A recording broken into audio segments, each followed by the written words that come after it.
الشيطان الرجيم بسم الله الرحمن الرحيم وما محمد إلا رسول قد خلت من قبله الرسل أفإن مات أو قتل انقلبتم على أعقابكم ومن ينقلب على عقبيه فلن يضر الله شيئا وسيجزي الله الشاكرين صدق اللہ العظیم۔ محترم سامعین کرام اور محترم ناظرین، ابھی آپ لوگوں کے سامنے سورۃ آل عمران کی ایک آیت کی تلاوت کی گئی ہے، آیت نمبر 144۔ یہ بھی مدنی سورہ ہے اور اس میں کل 200 آیات ہیں، اس میں سے آیت نمبر 144 کی میں تلاوت کیا ہوں، اور یہ اس سے متعلق ہے محمد صلی اللہ علیہ وسلم کی وفات سے۔ تو آج سیرت النبی کا انشاءاللہ آخری ایپیسوڈ ہوگا 31ویں، تو انشاءاللہ ہم جو ہے اور یہ آج جو ہے آخر میں حوالے کے طور پر آ گئی، تو میں اسی لیے اس کی تلاوت کیا۔ محمد صلی اللہ علیہ وسلم کے آخری لمحات کے تعلق سے آپ ان شارٹ یہ سمجھ سکتے ہیں کہ مسلمانوں کا یا انسانوں کا سب سے برائٹ ڈے کون دن تھا؟ تو سب سے زیادہ برائٹ ڈے جو تھا وہ محمد صلی اللہ علیہ وسلم کے پیدائش کا دن تھا، جو ربیع الاول کے مہینے میں سوموار کے دن، اور مسلمانوں کے لیے سب سے زیادہ بلیک ڈے جو تھا وہ محمد صلی اللہ علیہ وسلم کے وفات کا دن تھا۔ تو آج ہم جو ہے محمد صلی اللہ علیہ وسلم کے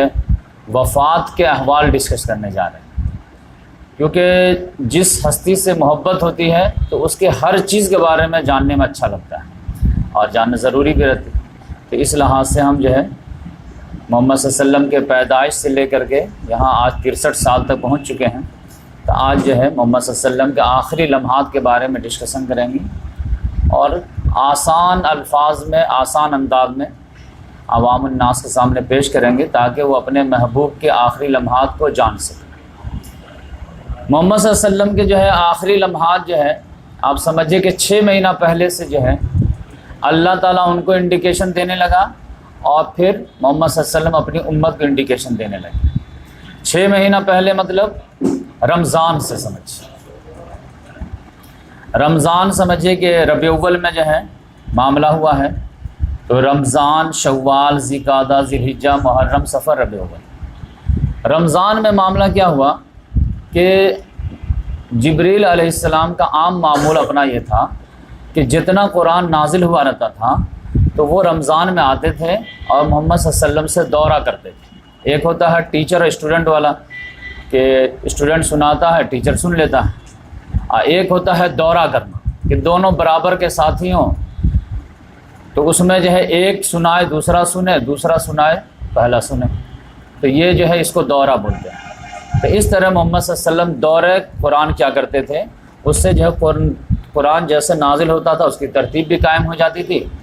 اور پھر ایک دوسرے پہ جو ہے سنا کر کے کانفیڈنس بھی جو ہے آ جاتا تھا۔ تو یہ عام معمول تھا، رمضان میں جتنا قرآن نازل ہوا اتنا دورہ کر لیتے تھے۔ لیکن یہ آخری جو رمضان تھا 10 ہجری والا، کیونکہ پھر 11 میں تو رمضان آ ہی نہیں پایا، 3 مہینے کے بعد ہی ہے محمد صلی اللہ علیہ وسلم انتقال ہو گیا، تو آخری والا جو تھا اس میں جبریل علیہ السلام 2 مرتبہ دورہ کیا۔ تو قرآن بھی بہت زیادہ نازل ہو گیا تھا، تقریباً پورا ہی نازل ہو چکا تھا، اور اس کے بعد 2 مرتبہ ریپیٹ کیے، تو محمد صلی اللہ علیہ وسلم کو لگا کہ اب معاملہ کچھ جو ہے سیریس ہے۔ تو محمد صلی اللہ علیہ وسلم کو اندیشہ ہو گیا کہ اللہ تعالیٰ کے بھیجنے ہی سے آئے ہیں، آپ قربان کے تعلق سے بالکل پرفیکشن کے لحاظ سے 2 مرتبہ کرائے ہیں، تو محمد صلی اللہ علیہ وسلم نے بھی اپنے طرف سے بھی ایک اور چیز کہ محمد صلی اللہ علیہ وسلم ہر رمضان میں جو ہے آخری عشرے کا اعتکاف کیا کرتے تھے، 10 دنوں کا۔ محمد صلی اللہ علیہ وسلم لگا کہ ہو سکتا ہے اس کے بعد رمضان نہ ملے، آخری رمضان ہو، تو محمد صلی اللہ علیہ وسلم نے اس رمضان میں 20 روز کا اعتکاف کیا۔ تو یہ اس سے بھی جو ہے عقل مند لوگ جو ہے بھانپ گئے کہ معاملہ جو ہے اب جو ہے رسالت کنکلوڈنگ کی طرف جا رہا ہے، کیونکہ محمد صلی اللہ علیہ وسلم کو جس مشن کے لیے بھیجا گیا تھا وہ مشن جو ہے کمپلیٹ ہوتا نظر آ رہا تھا۔ هو الذی ارسل رسولہ بالہدی ودین الحق لیظہرہ علی الدین کلہ، اللہ تعالیٰ نے اپنے رسول محمد صلی اللہ علیہ وسلم کو بھیجا ہی تھا 2 چیز دے کر کے، ایک کمپلیٹ ہدایت دے کر کے، اور اس ہدایت کے اوپر ایک نظام دین حق دے کر کے، تاکہ اس کو تمام ادیان باطلہ پہ غالب کر دیا جائے۔ تو آپ جزیر نما عرب پہ جو ہے پورا غالب ہوتا نظر آ رہا تھا، مکہ فتح ہو گیا تھا، طائف فتح ہو گیا تھا، اور پھر محمد صلی اللہ علیہ وسلم کے پاس ایک اسٹینڈنگ آرمی کے طور پر جو ہے صحابہ کرام کی ایک مضبوط فوج تھی جو کیسر و کسریٰ کے ایوانوں کو الٹنے کے لیے بھی جو ہے کیپیسٹی رکھتی تھی۔ تو ایسا لگا کہ پوری دنیا میں جو ہے اسلام کا غلبہ ہو جائے گا، دین حق غالب ہو جائے گا۔ تو اب جب کوئی بھی مقصد کے تحت کسی کو بھیجا جاتا ہے اور اگر وہ اپنے مقصد میں کامیاب ہو جاتا ہے تو اس کے بعد یقینی بات ہے کہ انعامات کا نمبر رہتا ہے۔ تو اب یہ تھا کہ آپ جو ہے اپنا مشن پورا کر لیے ہیں، تب آپ کو انعام ملے گا۔ تب انعام میں جو ہے یا تو بے تاج بادشاہ بن کر کے دنیا میں رہیے، یا پھر ہمارے پاس جو آپ کے لیے ضیافت کا سامان ہے وہاں آ کر کے تو اس لحاظ سے یہ آخری رمضان جو ہے 6 ہجری، اسی سے جو ہے انڈیکیشن ہونے لگا کہ محمد صلی اللہ علیہ وسلم کے الوداعی جو ہے ایام گزر رہے ہیں۔ پھر آپ جانتے ہیں کہ حج کا جو موسم آیا ہے 3 مہینہ پہلے، رمضان کے بعد شوال، ذوالقعدہ، ذی الحجہ، تو ذی الحجہ میں محمد صلی اللہ علیہ وسلم نے اعلان کیا کہ میں حج کروں گا۔ یہ محمد صلی اللہ علیہ وسلم کا جو ہے پہلا حج تھا اور آخری بھی تھا۔ آپ جانتے ہیں کہ مکہ تو فتح ہو گیا تھا رمضان ہی میں 8 ہجری کو، لیکن رمضان کے بعد شوال، ذوالقعدہ، ذی الحجہ آیا، لیکن محمد صلی اللہ علیہ وسلم حج کے لیے نہیں گئے، اور مشرک کا مومن سب کو الاؤ کیا کہ جو جیسے چاہے اپنے اپنے حساب سے حج کر لے، کوئی ہم انٹرفیئر نہیں کریں گے، فورس کا استعمال نہیں کریں گے۔ پھر 9 میں لوگوں کو امید تھی کہ محمد صلی اللہ علیہ وسلم حج کریں گے، لیکن محمد صلی اللہ علیہ وسلم حضرت ابو بکر صدیق رضی اللہ تعالیٰ عنہ کو امیر حج بنا کر کے بھیج دیے، خود نہیں گئے۔ تو اس بار 10 ہجری کو محمد صلی اللہ علیہ وسلم نے اعلان کیا کہ میں خود جاؤں گا حج کرنے۔ تو لوگوں کو اعلان کر دو کہ جن کو بھی توفیق ہو نکلے۔ تو لوگوں کو بھی شوق بہت زیادہ تھا، لہٰذا جس کو بھی مینج ہو پایا تو وہ جو ہے تیاری کیا،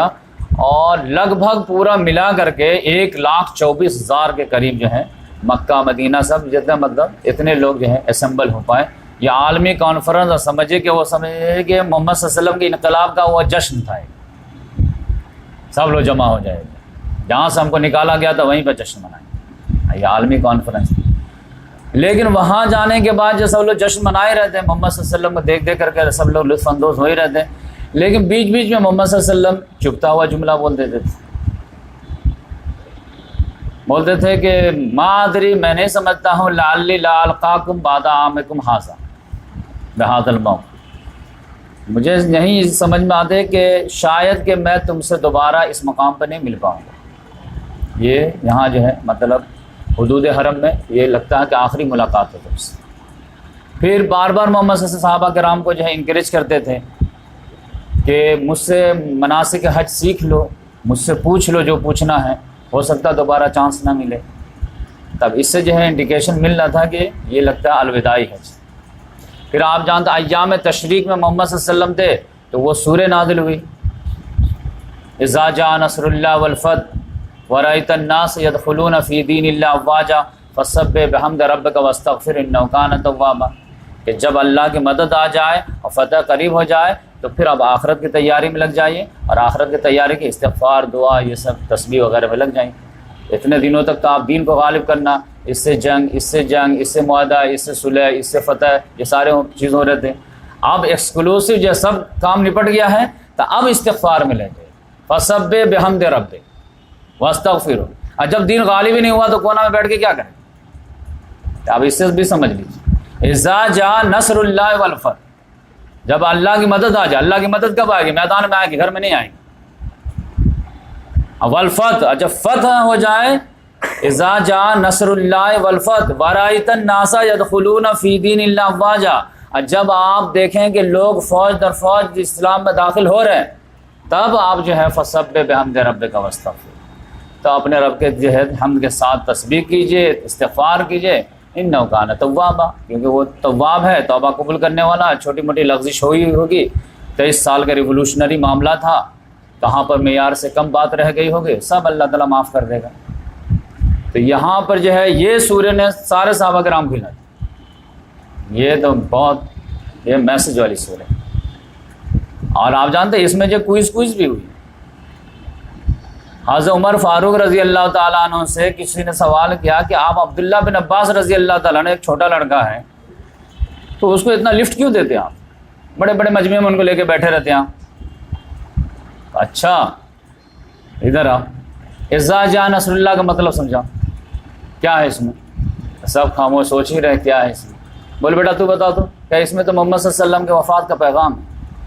ہے. دیکھ سب کے آنکھ کھل گیا، اچھا یہ مسئلہ تھا. کہ دیکھو یہ جو ہے علم کے لیے جو بڑھاپے کی ضرورت نہیں، محنت کی ضرورت ہے. تو اس لحاظ سے میں ان کی قدر کرتا ہوں. تو اس لحاظ سے جو حج میں پھر حج سے جب واپس آ رہے ہیں تو غدیر خم پہ رکھ کر کے جو ہے مکہ مدینہ سے جو ہے کہ بیچ میں درمیان میں غدیر خم، ایک خم جو ہے پانی کا کنواں تھا، اس کا نام تھا، گاؤں کا بھی نام اسی پہ پڑ گیا. وہاں پہ پھر محمد صلی اللہ علیہ وسلم صحابہ کرام کو روک کر کے ایک خطبہ دی. اب یہاں پر صرف کون تھے؟ مدینے والے تھے یا شام والے تھے؟ مکے والے تو چھوٹ گئے، ادھر ادھر جانے والے طائف وغیرہ والے چلے گئے. اب صرف 2 قافلہ رہ گیا، ایک مدینہ میں ہالٹ کر لے گا اور ایک آگے شام چلا جائے گا. یہ دونوں رہ گئے. ان سے بھی روک کر کے خطبہ دیے، بہت بلی خطبہ. صحابہ کرام کہتے ہیں کہ ایسا خطبہ دیے کہ ایسا لگتا تھا کہ زندہ مردہ سب سے روانہ ہو رہے. اللہ تعالیٰ کی تعریف کی، نصیحت کی. پھر بولے کہ دیکھو میں بھی ایک بشر ہوں، اللہ کا قاصد آئے گا پیغام لے کر کے، یعنی موت کا پیغام میں قبول کر لوں گا، لیکن میں تم جاؤں گا لیکن تم کو بے یار و مددگار چھوڑ کے نہیں جاؤں گا، ٹینشن نہیں لو. میں تمہارے درمیان 2 چیزیں چھوڑ کے جاؤں گا جس کو تم پکڑے رہو گے کبھی گمراہ نہیں ہوگے. نمبر 1 اللہ کی کتاب، اس میں ہدایت ہے، نور ہے. جو اس کو پکڑے رہے گا وہ ہدایت پہ ہوگا، جو اسے چھوڑ دے گا راندے درگاہ ہو جائے گا. اور دوسری چیز کیا ہے؟ میرے اہل بیت کی محبت. اذکرکم اللہ فی اہل بیتی، اذکرکم اللہ فی اہل بیتی، اذکرکم اللہ فی اہل بیتی. میں اپنے اہل بیت کے بارے میں تم کو اللہ کا خوف دلاتا ہوں، اللہ کا خوف. کیونکہ اشارے مل گئے تھے کہ زیادتیاں ہوں، لیکن امت خوف نہیں کھائے، 50 سال کے اندر ذبح کر کے رکھ دی. قرآن کو بھی چھوڑ دیے اور اس کو بھی چھوڑ دیے. تو اس لحاظ سے محمد صلی اللہ علیہ وسلم یہاں بھی چلتے چلتے اشارہ دے دیے. اب یہ غدیر خم پہ کیوں بولے؟ کیونکہ معاملہ انہی کے درمیان پھنسنے والا تھا. شامی لوگ ہی زیادتی کرنے والے تھے. یہ خواہ مخواہ جو کوفے والوں کو بدنام کیے ہیں، کوفے میں تو ایک پر ایک صحابہ کرام تھے. اگر کوفے کے ایک صحابی کو رکھ دیا جائے، شام کے سارے لوگوں کو رکھ دیا جائے تو اس کے پاسن کے برابر نہیں. تو فرقہ پرستی کی وجہ سے بدنام کیا گیا ان کو، ورنہ اصل جو بغاوت کے شام کے لوگ پورا جو واقع ہررا ہو یا علی رضی اللہ تعالیٰ عنہ اس کے خلاف جنگ ہو یا ان کے خلاف بغاوت ہو، سب شامی لوگوں نے. تو ان کو سمجھانا تھا کہ وارننگ دے کہ محمد صلی اللہ علیہ وسلم کہ مت کہنا کہ جو ہے حوض کوثر پر کہ ہم مجھے بتائے نہیں تھے. اس کے بعد محمد صلی اللہ علیہ وسلم جب آ گئے ہیں تو سمجھے کہ ذی الحجہ کے بعد محرم، اس کے بعد سفر کے مہینے میں 1 مہینہ پہلے، یعنی ابھی وفات سے ربیع الاول میں وفات، 1 مہینہ پہلے محمد صلی اللہ علیہ وسلم کچھ صحابہ کرام کو لیے اور جا کر کے احد پہاڑ کے پاس گئے. اب وہاں پہ شہدائے احد جو ہے دفن ہے، ایک ایک قبر میں 2 ایک ایک قبر میں 2. وہ آپ جانتے ہیں جو 3 ہجری میں جو یہ واقعہ پیش آیا تھا، جنگ بدر کے بعد جنگ احد، تو ہاں جیتی ہوئی بازی جو ہار گئے تھے یا ہارتے بچ گئے تھے، تو اس پر دوبارہ نماز جنازہ پڑھے 8 سال کے بعد. اب پھر ایک خطبہ دیے. خطبہ دیے تو بہت اہم خطبہ، وارننگ والے خطبہ دیے، اور تھوڑا سا اس میں غصہ بھی تھا. انی فرطکم، میں تمہارا امیر کارواں ہوں، سمجھے میں آگے جاؤں گا تم لوگ میرے پیچھے آؤ گے، یعنی میرا انتقال جسٹ ہونے والا ہے، اس کے بعد تم لوگ بھی ایک ایک کر کے انتقال کر کے آؤ گے میرے پاس. وانی شہید علیکم، لیکن میں تمہارے خلاف گواہ بنوں گا. وانی لانظر الی حوض الان، اب میں اپنا حوض کوثر ابھی بھی میں دیکھ رہا ہوں، وہیں پہ ملاقات کروں گا تم سے. وانی اوتیت مفاتیح خزائن الارض، اب مجھے زمین کے خزانے کی چابیاں دے دی گئی ہیں، فتوحات کے لین لگ جائیں گے، کیسر و کسرے کے سارے خزانے ہم تمہارے قدموں میں آ جائیں گے. لیکن وانی واللہ ما اخاف علیکم ان تشرکوا بعدی، کہ قسم خدا کی مجھے یہ ڈر نہیں ہے کہ تم میرے بعد شرک کرنے لگو گے، ولیکن انی اخاف علیکم ان تنافسوا فیہا، لیکن مجھے یہ اندیشہ ضرور ہے کہ تم لوگ دنیا کے مقابلے میں لگ جاؤ گے اور آپس میں تم لوگ جو ہے اس کے لیے مقابلہ کرو۔ وہی ہوا، 30 سال خلافت بھی نہیں چلنے دیے یہ لوگ جو ہے، اور اس کے بعد بنو امیہ بنو عباس دونوں کے آپس میں لڑائی کس لیے تھی؟ ہدایت کی لڑائی تھی یا دولت کی لڑائی تھی؟ بنو امیہ کو موقع ملا تو انہوں نے دوسرے کو مارا، بنو عباس کو موقع ملا انہوں نے بنو امیہ کو مارا، وہ تو قبر سے نکال کے مارے۔ دونوں نے یہی کیا، اپنے خاندان کی دولت سمیٹنے کے لیے کوشش کرتے رہے۔ یہ محمد صلی اللہ علیہ وسلم پہلے وارننگ دے دیے، تو اس لحاظ سے جو ہے محمد صلی اللہ علیہ وسلم 1 مہینہ پہلے جو ہے شہدائے احد پہ دوبارہ نماز جنازہ پڑھ کر کے وارن کر دیے کہ دیکھو یہاں پہ جو شکست ہوئی تھی نا وہ کس کی وجہ سے ہوئی تھی؟ وہ مال کی لالچ کی وجہ سے ہوئی تھی، مال غنیمت کو سمیٹنے کی وجہ سے ہوئی تھی، اور پھر دوبارہ ہمت جو ہے اس کو جھٹکا لگے گا تو وہ مال ہی کی وجہ سے لگے گا۔ ایسا نہیں ہوگا کہ اللہ مت دے، اور پھر اللہ تعالیٰ نے یہ بھی دے دیے کہ دیکھو ان کی قربانی کی وجہ سے تم لوگ پھلو کے پھولو گے، ابھی انہوں نے مزہ نہیں لوٹے، انہوں نے تو سیکریفائس دیے لیکن پھل نہیں کھائے، تم پھل کھاؤ گے۔ تو اس لحاظ سے شہداء احد پر خراج عقیدت بھی پیش کر دیے، اور ان کے جو ہے غلطی کو سمبل بنا کر کے آگے تنبیہ کر دیے کہ معاملہ دیکھ لیں۔ اس کے بعد جو ہے آپ سمجھیے کہ 29 صفر کو جو ہے محمد صلی اللہ علیہ وسلم، اسی بیچ میں آپ جانتے ہیں کہ محمد صلی اللہ علیہ وسلم ایک رات جو جنت البقیع میں بھی چلے گئے تھے، وہ جو حضرت عائشہ رضی اللہ تعالیٰ عنہا والا جو معاملہ ہوا تھا، وہ تلاش میں نکل گئے کہاں چلے گئے، تو وہ جو آئے تھے تو اس پہ بھی جا کر کے اب وہ جنت البقیع میں جو ہے قبرستان میں جو لوگ مردے تھے ان کو بولے کہ تم لوگ زیادہ عافیت میں ہو، بعد والے زیادہ مصیبت میں آنے والے ہیں، مصیبت ہے اس پہ ایسے ٹوٹنے والے جیسے بادل سے بارش ٹوٹتے ہیں، تو تم زیادہ لکی ہو کہ ان فتنوں سے تم لوگ بچ گئے۔ تو اس لحاظ سے جو ہے سمجھیے کہ 2 ہفتہ پہلے سے جو معاملہ شروع ہوا محمد صلی اللہ علیہ وسلم کا، جس کو آپ کہہ سکتے ہیں مرض الموت کا معاملہ، وہ مرض جس میں محمد صلی اللہ علیہ وسلم کا انتقال ہو گیا۔ اس میں کیا ہوا کہ محمد صلی اللہ علیہ وسلم ایک جنازے میں شرکت کیے اور تدفین کے لیے جنت البقیع گئے، سب لوگ گئے، کسی کے جو ہے انتقال ہو گیا ہوگا تو اس میں گئے۔ جب واپس آ رہے تھے تو محمد صلی اللہ علیہ وسلم کو سر درد شروع ہوا، تو سر درد ہوا تو پٹی باندھ دیے کہ سر درد ایسے نیچرلی ہو گیا ہوگا، لیکن اس میں یہ ہے کہ وہ سر درد جو ہے وہ آخر تک ٹھیک نہیں ہوا، اور یہ جو 12-15 روز جو بھی ہے یہ یہیں سے معاملہ بڑھتا چلا گیا۔ تو اب میں سسٹمیٹک جو ہے آپ کو، تو محمد صلی اللہ علیہ وسلم اسی میں جو ہے نماز بھی پڑھا رہے تھے، کام بھی کر رہے تھے، وفود کو جو ہے ویلکم بھی کر رہے تھے، سب کر رہے تھے، لیکن سر درد جو ہے وہ برابر مستقل تھا۔ لیکن رہتا کہ وہ حد سے زیادہ جب ہوتا تو آدمی جو یہ رہتا، ورنہ سر درد تو عام طور سے لے کے آدمی کام کرتا بھی رہتا ہے۔ لیکن 1 ہفتہ تک جب ہو گیا تو محمد صلی اللہ علیہ وسلم جو ہے تھوڑا ویک ہوتے گئے، کمزور ہوتے گئے، تو پھر جو ہے ازواج مطہرات سے بار بار ایک سوال کر رہے ہیں کہ کل میری کہاں باری ہے، کل میں کہاں ہوں گا، یعنی کس بیوی کی میری باری ہے۔ تو ازواج مطہرات جو امہات المومنین ہیں وہ سمجھ گئے کہ محمد صلی اللہ علیہ وسلم چاہ کیا رہے ہیں، بولے یا رسول اللہ آپ کیا چاہ رہے ہیں، آپ حضرت عائشہ کے یہاں جانا چاہتے ہیں؟ تو کوئی بات نہیں، ہم لوگ جو ہے باری وغیرہ اپنی جگہ پہ، ہم لوگ آپ کی خواہش ہو ہماری خواہش، آپ جہاں آپ کو سکون ملتا ہے اطمینان ہے وہاں آپ کو ہم الاؤ کرتے ہیں، کوئی مسئلہ نہیں۔ تو محمد صلی اللہ علیہ وسلم نے کہا ہاں ہم حضرت حجر عائشہ میں جانا چاہتے ہیں۔ تو اس روز جو ہے حضرت میمونہ رضی اللہ تعالیٰ عنہ کی یہاں باری تھی، لیکن محمد صلی اللہ علیہ وسلم کے خواہش کے مطابق 1 ہفتہ پہلے حجر عائشہ میں جو ہے شفٹ کر دیا گیا، اور فضل بن عباس جو محمد صلی اللہ علیہ وسلم کے کزن تھے، اور علی رضی اللہ تعالیٰ یہ بھی کزن ہیں اور داماد بھی تھے، دونوں نے جو ہے کندھے پہ ہاتھ دے کر کے پکڑ کر کے اسی طرح اس حجرے سے اس حجرے میں شفٹ کر دیا، اور یہ 1 ہفتہ بعد جو ہے پورا 1 ہفتہ حجر عائشہ میں گزارے، اور اس کے بعد محمد صلی اللہ علیہ وسلم کا انتقال۔ اور یہ پورا سیریسنس جو شروع ہوا ہے یہ 5 روز پہلے۔ 5 روز پہلے کیا ہوا کہ انصار میں سے کچھ لوگ بیٹھے ہوئے تھے، آپس میں بات کر رہے تھے۔ اب محمد صلی اللہ علیہ وسلم بیمار تھے تو زیادہ تر آپ جو گھر میں رہتے تھے، باہر کم نکلنا ہوتا تھا۔ اور انصار جو تھے ان کو اندیشہ ستا رہا تھا کہ محمد صلی اللہ علیہ وسلم نہیں رہیں گے تو کیا ہوگا، تو وہ آپس میں رو بھی رہے تھے، اپنا غم کا اظہار تھے۔ خود ابو بکر صدیق رضی اللہ جا رہے تھے، وہ سن لیے، تو محمد صلی اللہ علیہ وسلم سے آئے، بتایا کہ یا رسول اللہ انصار تو بڑے اندیشے میں ہیں، بہت غمگین ہیں آپ کے تعلق سے یہ وہ۔ تو محمد صلی اللہ علیہ وسلم کو تو تکلیف بہت تھی، بخار بھی تھا، تو اپنے ازواج مطہرات کو بولے کہ 7 کنویں سے، مختلف کنویں سے پانی لے کر کے آؤ اور میرے اوپر ڈالو۔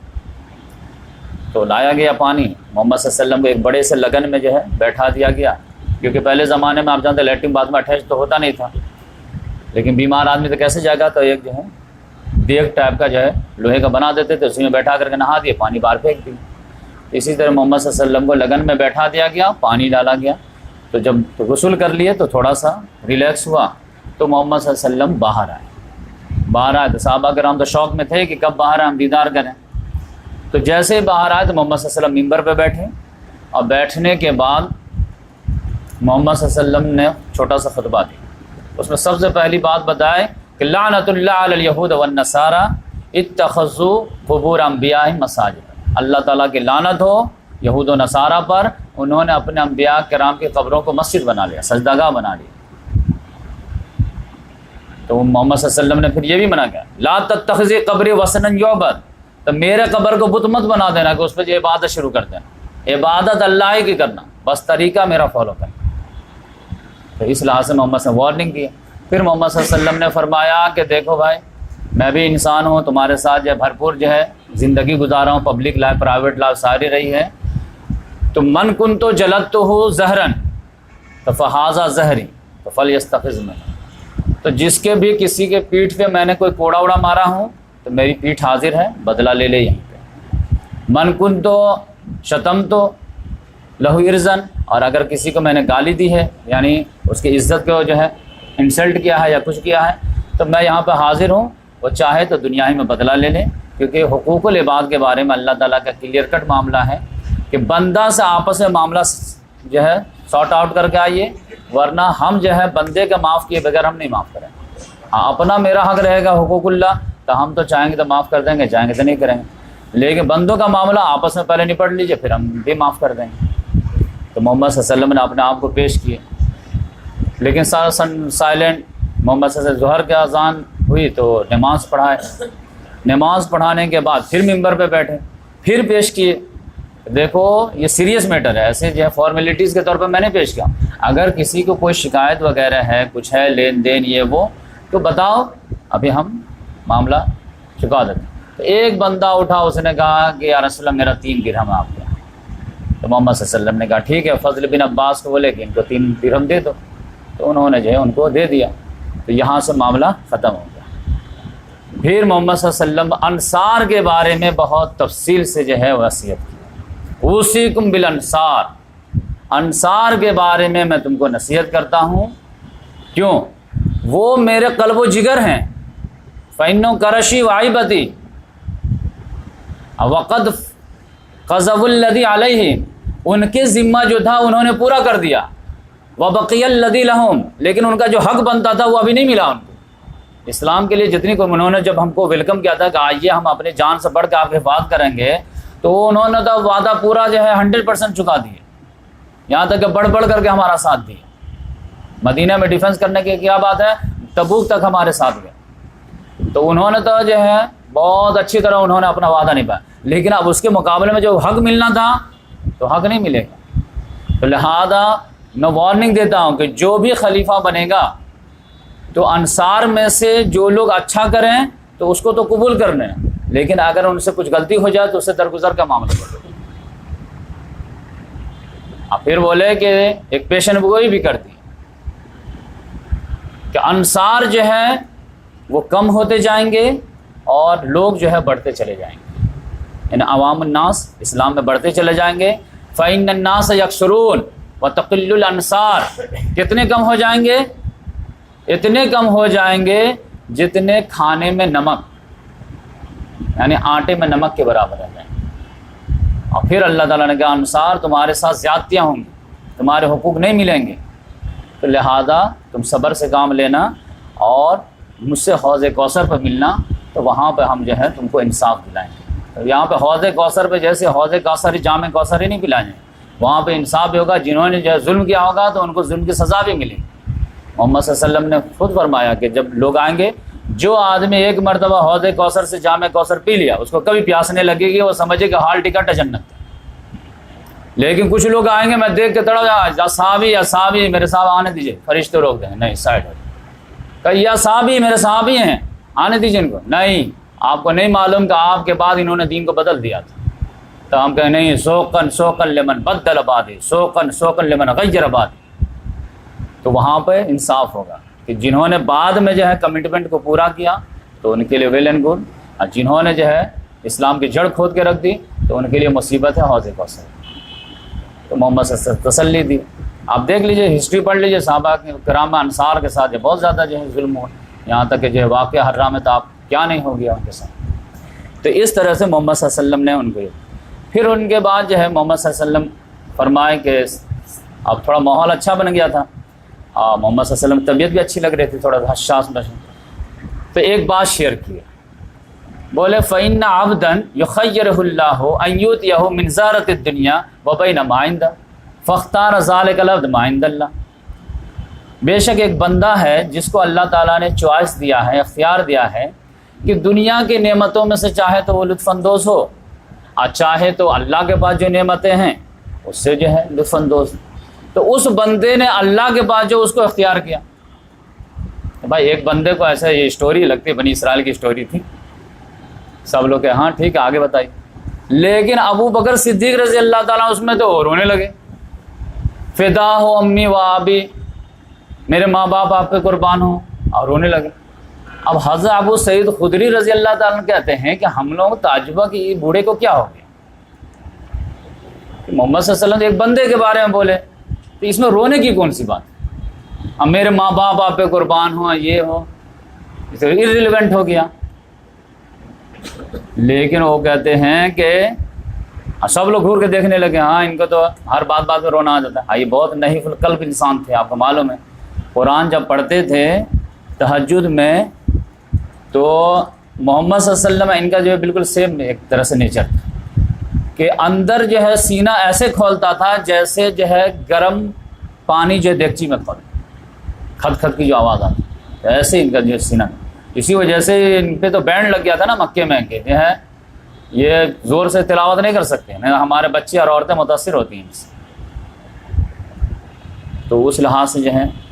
سب لوگ دیکھنے لگے، لیکن 4-5 روز کے بعد جب محمد صلی اللہ علیہ وسلم انتقال ہوا تب سب کا دماغ کھلا کہ ارے اچھا وہ بندہ سے مراد ہے محمد صلی اللہ علیہ وسلم۔ تو سب لوگوں کو اپنے اوپر شرمندگی ہوئی، جو گھر گھر کے دیکھے تھے ان کو اپنی شرمندگی ہوئی کہ اچھا سب سے زیادہ جینیس تو یہ تھا کہ یہ اشارہ پا کے ہم لوگ تو سمجھے ایک بندہ کوئی بندہ۔ تو اب یہ جو گھورے تھے کچھ لوگ عجیب نگاہوں سے دیکھ لیے تھے، تو محمد صلی اللہ علیہ وسلم سمجھ گئے بات کو، فوراً حضرت ابو بکر صدیق رضی اللہ تعالیٰ عنہ کے احسانات گنا دیے، کیونکہ وہ تو محمد صلی اللہ علیہ وسلم جان گیا کہ یہ میرا جان گیا بندہ، یہ ساتھی، لیکن اور کوئی جانا نہیں، اور لوگ جو ہے الٹے ہی نہیں جانے انہیں بھی کر رہے ہیں، لہٰذا محمد صلی اللہ علیہ وسلم نے ابو بکر صدیق رضی اللہ تعالیٰ عنہ کے شان بولے،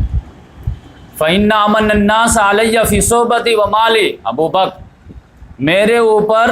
ساتھ دینے کے لحاظ سے اور مال کے تعاون کے لحاظ سے سب سے زیادہ اگر ساتھیوں میں کسی کا احسان ہے میرے اوپر تو وہ ابو بکر کا ہے۔ اور ایک جگہ بولے کہ میں نے جو ہے جن لوگوں نے میرے پر جو بھی احسان کیا میں نے بدلہ چکا دیا سوائے ابو بکر کے، ان کا اتنا زیادہ ہے کہ اللہ ہی چکا پائے۔ پھر بولے وَلَوْ كُنْتُ مُتَّخِذًا خَلِيلًا غَيْرَ رَبِّي لَاتَّخَذْتُ أَبَا بَكْرَ خَلِيلًا، اور اگر میں اپنے لائف کا کسی کو خلیل سلیکٹ کرتا بندوں میں سے تو میں ابو بکر کو کرتا، لیکن میں اپنا خلیل والا آپشن جو ہے وہ استعمال کر چکا ہوں، میں نے اپنا خلیل اپنے رب کو بنایا۔ خلیل کہتے ہی ایک ایسے دوست کو جو یونیک ون ہو آپ کے لائف، خلیل دو نہیں ہو سکتا کہ یہ بھی میرا خلیل ہے یہ بھی میرا خلیل، خلیل ایسا دوست ہی ہوتا ہے جو صرف ایک اونلی ون ہو۔ اللہ تعالیٰ نے جو ہے بنایا کن کو؟ ابراہیم علیہ السلام کو، محمد صلی اللہ علیہ وسلم اللہ تعالیٰ کو بنا، بولے کہ وہ آپشن تھا میرے پاس جو ہے میں استعمال کر چکا ہوں، ورنہ اگر بنا تھا بندوں میں سے انسانوں میں سے تو میں ان کو بناتا۔ اور پھر بولے کہ لا یبقین فی المسجد باب الا سد، اب مسجد جو ہے مسجد نبوی ان کے تمام دروازے بند کر دیے جائیں سوائے ابو بکر کے دروازے، یعنی یہ مسجد ہے، اب ادھر بھی صحابہ کرام کا گھر ہے، ادھر بھی گھر ہے، ادھر بھی گھر ہے، اب ادھر بھی گیٹ کھول دو تاکہ نماز میں آنے کے لیے آسانی ہو، ادھر سے بھی آسانی، ادھر سے بھی آسانی ہو۔ تو اب بولے کہ نہیں، بعد میں اب جو ہے گیٹ بند ہو جائے، اب مین گیٹ ہی سے کھلے رہے۔ ہاں لیکن ابو بکر صدیق رضی اللہ تعالیٰ گیٹ کھلے رہے اور وہ آج تک کھلے۔ تو اس لحاظ سے جو ہے یہ محمد صلی اللہ علیہ وسلم نے ابو بکر رضی اللہ تعالیٰ کو فضیلت بتا دی، کیونکہ کچھ لوگ بھورے تھے، تو پھر جو ہے یہ ہو۔ اب اس کے بعد جو ہے